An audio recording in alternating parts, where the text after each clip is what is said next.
Hello बच्चों, इस प्रश्न को पढ़ते हैं। प्रश्न में हमें दिया हुआ है, यदि दीर्घवृत्त 4x² + y² बराबर 8 के बिंदु 1,2 और a, b पर खींची गई स्पर्शरेखाएं परस्पर लंबवत हो तो हमें a² बराबर कितना होगा ये बताना है। तो चलिए बच्चों, हल करते हैं प्रश्न को। इस प्रश्न के लिए अगर हम देखें यहाँ पे, तो मुख्य अवधारणा क्या होगी? मुख्य अवधारणा,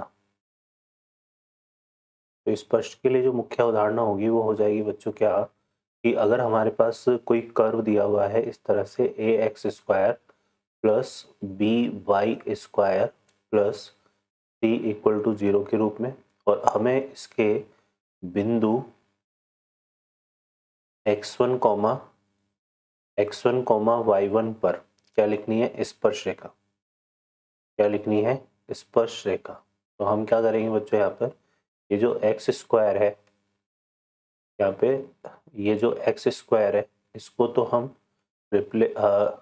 बदल देंगे किससे? x1 से, और जो y² है इसको बदल देंगे हम y1 से। ठीक है, तो ये तरीका होता है स्पर्श रेखा लिखने का किसी वक्र पर, है ना। ये वक्र का समीकरण है। तो हमारे पास देखिए वक्र के रूप में देखो क्या दे रखा है बच्चों, हमें दे रखा है दीर्घवृत्त 4x² + y² बराबर 8, और इसकी अगर मैं बात करूं तो इसके बिंदु कितने पर? 1,2 पर। 1,2 पर मुझे क्या लिखनी है? स्पर्श रेखा।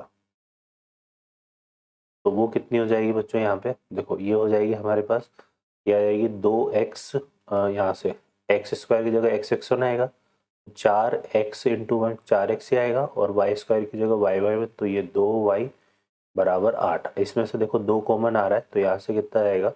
2x + y बराबर, ये कितना आएगा? 4। तो ये तो इस पर आ गई स्पर्श रेखा। एक हम यहाँ पे निकालेंगे बिंदु a, b पर स्पर्श रेखा। b पर स्पर्श रेखा, ठीक है। तो बिंदु a, b पर अगर हम स्पर्श रेखा देखें तो वो हमारी कितनी हो जाएगी?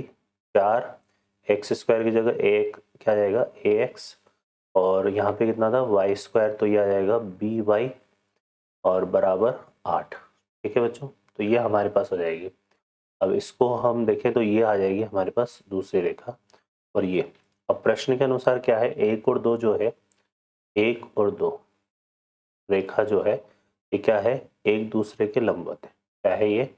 एक दूसरे के लंबवत है। अगर ये एक दूसरे के लंबवत है तो इनकी जो प्रवणताओं का गुणनफल होगा वो किसके बराबर होगा? -1 के बराबर, है ना। तो यहाँ से अगर देखें तो इस रेखा की जो प्रवणता आ रही है, इसको m1 ले लेते हैं, ये कितनी आएगी? -a/b भी होता है, तो कितनी आ रही है? -2। और इसकी जो प्रवणता आ रही है बच्चों, वो आ रही है हमारे पास m2। अगर हम यहाँ से निकालें तो यहाँ पे कितना आएगा? -4a/b, और इन दोनों का गुणनफल प्रश्न अनुसार, क्योंकि लंबवत है ये, तो ये बराबर -1 आएगा। तो यहाँ से आएगा अपने पास -2 इंटू -4a/b बराबर -1।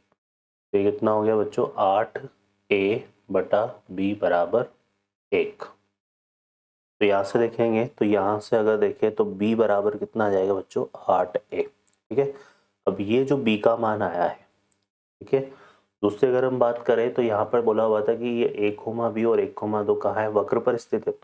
तो यहाँ पर हम क्या बोलेंगे कि a, b किस पर स्थित है? दीर्घवृत्त 4x² + y² बराबर 8 पर स्थित है। इसको क्या करेगा? संतुष्ट करेगा। तो यहाँ से कितना आएगा बच्चों? 4a² + b² बराबर 8। ठीक है, अब यहाँ से अगर देखें तो b का जो मान है 8a, वो यहाँ रख देते हैं। ये कितना आएगा? 4a²।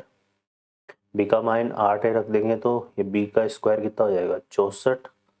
क्या आएगा? a² बराबर 8। ठीक है, तो ये हमारे पास आ जाएगा। क्लियर है? तो देखो यहाँ से इसको हल करेंगे तो ये कितना हो गया बच्चों? 68a² बराबर 8 आ जाएगा। तो a² का मान जो है हमारे पास कितना आ गया? 8/68। ठीक है, तो हमसे किसका मान पूछा था? a² का, तो ये आ जाएगा हमारे पास a² का मान। ठीक है बच्चों, तो इस तरह से ये प्रश्न हमारा हल होगा। इसको हम अभी और भी हल कर सकते हैं ना। देखो ये हमारा किससे कैंसिल हो रहा है, यहाँ से अगर हम देखें तो ये इसको 2 से काटते तो ये हो गया 4, और ये कितना हो रहा है हमारे पास? 2 × 3 = 6, है ना, और तो ये 8, तो ये कितना आ गया 4/34 और हल करें तो ये हो गया 2/17। ठीक है ना, तो ये आ रहा है हमारे पास। तो ए स्क्वायर का जो मान है बच्चों कितना आ रहा है 2/17, तो ये हो जाएगा इसका फाइनल आंसर। ठीक है, तो ये हमारा इसका फाइनल आंसर होगा। ओके बच्चों, आई होप यू, आशा करता हूँ आपको हल समझ में आया होगा। Best of luck, thank you.